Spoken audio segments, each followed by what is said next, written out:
He said that as in regard to shirk, it will make the blood and the wealth to be lawful. He say بِمُقَاتَلَةِ أَصْحَابِهِ, by way of maybe taking or killing the person. Taking out or killing the person. He say هَذَا هُوَ الشِّرْك. So this is a shirk. وَمَا يَتَرَتَّبَ عَلَيْهِ مِنَ الْعُقُوبَاتِ فِي الدُّنْيَا وَالْآخِرَةِ. And that which is in regard to, what is entitled to a shirk in regard to the punishment in this life and in the hereafter.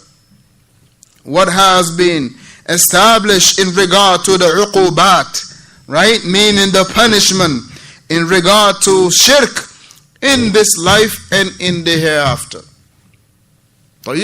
So all of this, there is nothing positive in it. There is nothing positive from all these 5 things that we mentioned. All of this, nothing is positive from it. Barakallahu feekum.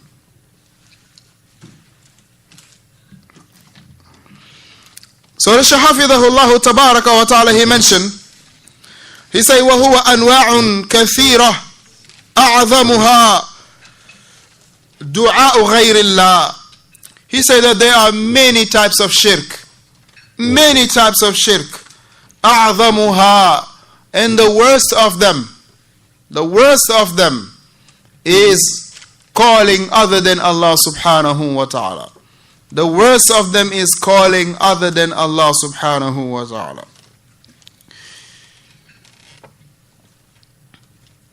And as we were mentioning, barakallahu feekum, as taking the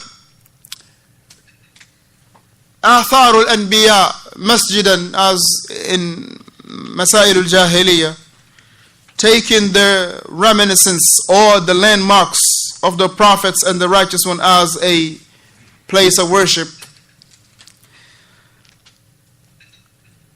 Now, calling other than Allah subhanahu wa ta'ala, this is also where there is a big danger in regard to having pictures. Wala siyama, and more so those who quote unquote people deem them to be righteous. More so those that they deem to be righteous. Alaikum salam. More so those who they deem to be righteous. Because you would look at people really supplicating to them in front of their posters, in front of their pictures, raising their hands like this, as if they were in front of Allah subhanahu wa ta'ala. And this is a reality, barakallah for you, that you find in the Muslim world. Wal-iyadhu billah. I mean, grown people standing in front of a picture of quote unquote the righteous person, and they are raising their hands supplicating, asking that person for that which is the deliverance and the protection and the likes of this.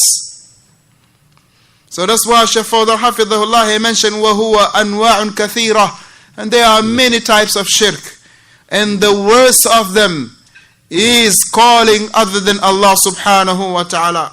وَالْإِثِّغَاثَةُ بِغَيْرِ اللَّهِ, and seeking deliverance from other than Allah subhanahu wa ta'ala. فِيمَا لَا يَقْدِرُ عَلَيْهِ إِلَّا اللَّهِ, in those things that only Allah subhanahu wa ta'ala has the ability to do.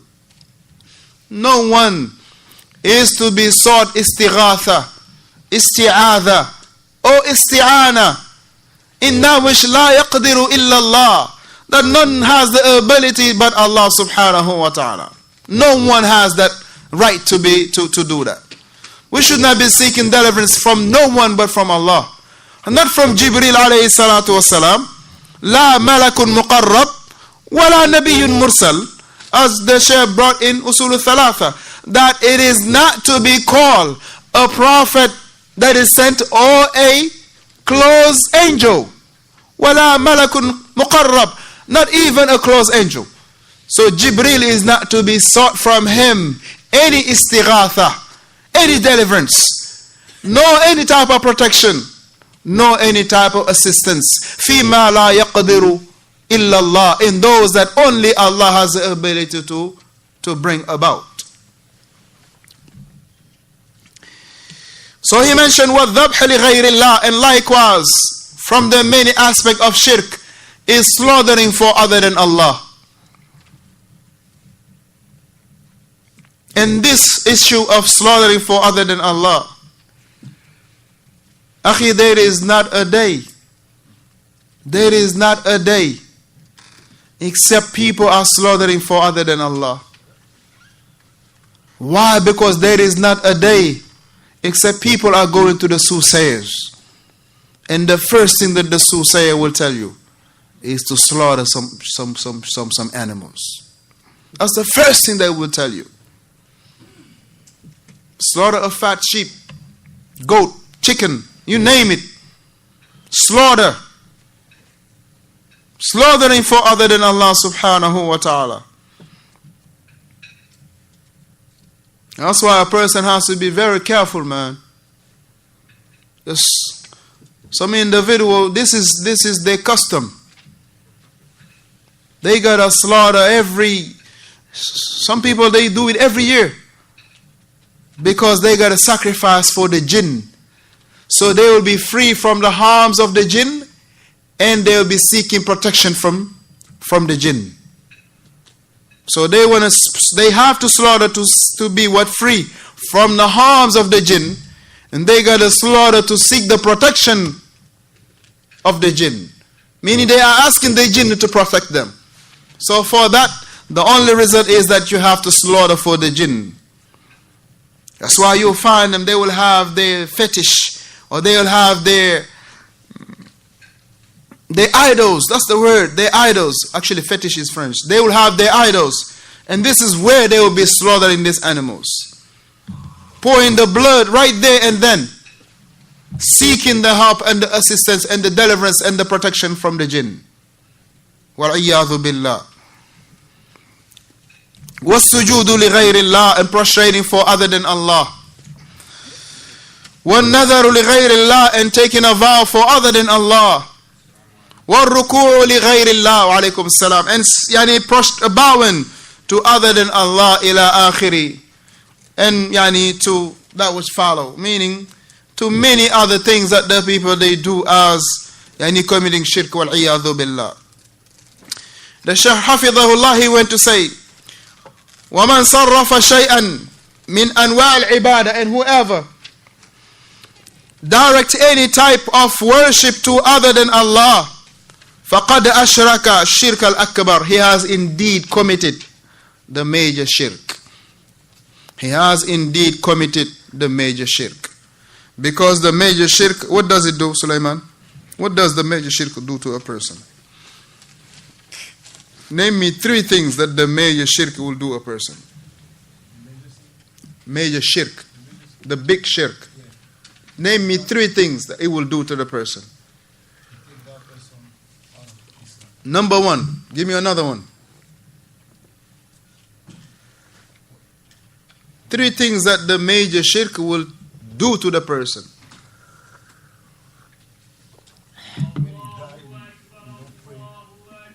Allahu Akbar, Allahu Akbar. Yes, we don't make janazah on him, huh? He's speaking, I'm not speaking. I'm just conveying what he's saying. Ashhadu an la ilaha illallah, ashhadu an la ilaha illallah.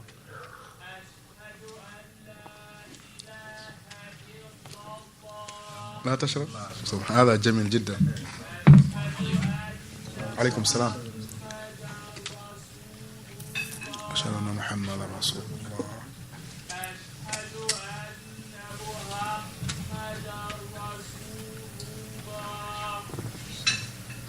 حي على الصلاة. حي على الصلاة. حول ولا قوة إلا بالله. حول ولا قوة إلا بالله.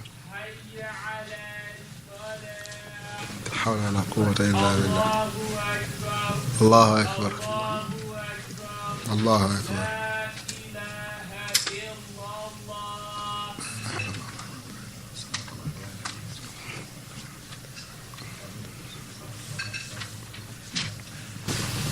طيب فضل سليمان. Give me 2 more things that a major shirk will do to the person. Give me another one.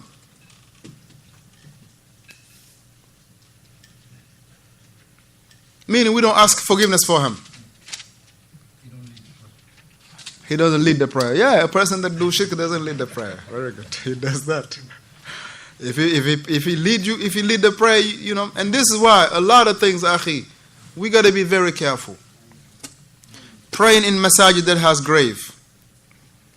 In many of our masajid, what I'll say our masajid, meaning the traditional masajid of the village, for instance, or the city, 9 out of 10, man, it has a grave in it. 9 out of 10, it will have a grave in it. Either the first imam or the head of the tribe, somebody gonna be buried in the masjid. Now they will hate you, but it's not for you to pray in there.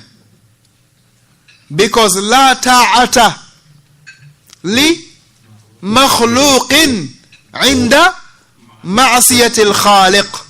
There is no obedience. There is no obedience for the creation while it involved the disobedience to the Creator. So let us be very careful on this masajid. A masjid that has a grave is not a masjid that the person is to be praying. Nobody is to be praying in there. That's number one. And another thing is, some of these juju man, they will be the imam of the masjid.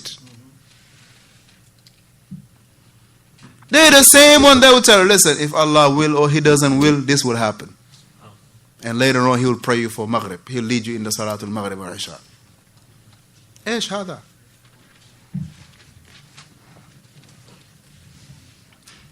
But now we ain't talking about that the person, just because he has amulets, it's a different story. Just because he has amulets, now here it is a different story. It could be this, it could be that. It could be he believed that the amulets are protecting him. This is not a person to pray behind. But if he believed that Allah protected him by way of these amulets, this individual, he is what? He's still Muslim, but naqisul iman. If there is someone else to lead the prayer, alhamdulillah, he lead the prayer. But if you're new to the area and he's like that, but it would be a mistake to, just because you see a person with the amulet, you say he is a mushrik. I'm not going to pray behind him. La wakallah. You will say he's a mushrik if you know what is his aqidah in regard to the amulets. If his aqidah is that he believed that the amulets protect him, this is shirk. This is not to be prayed behind him. Then alhamdulillah, you establish the hujjah upon him, onto him. The second thing you do is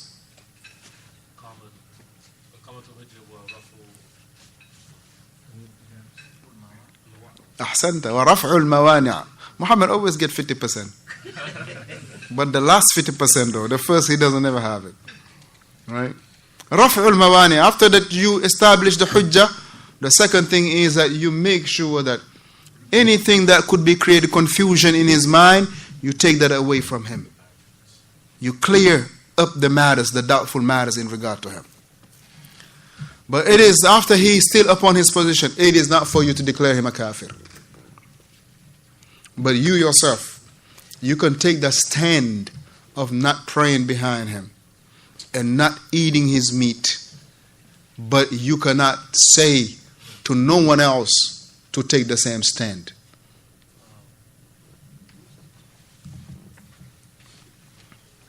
You cannot tell no one else to take the same stand. Except them themselves, they find out. Or a scholar give a ruling. It's very easy.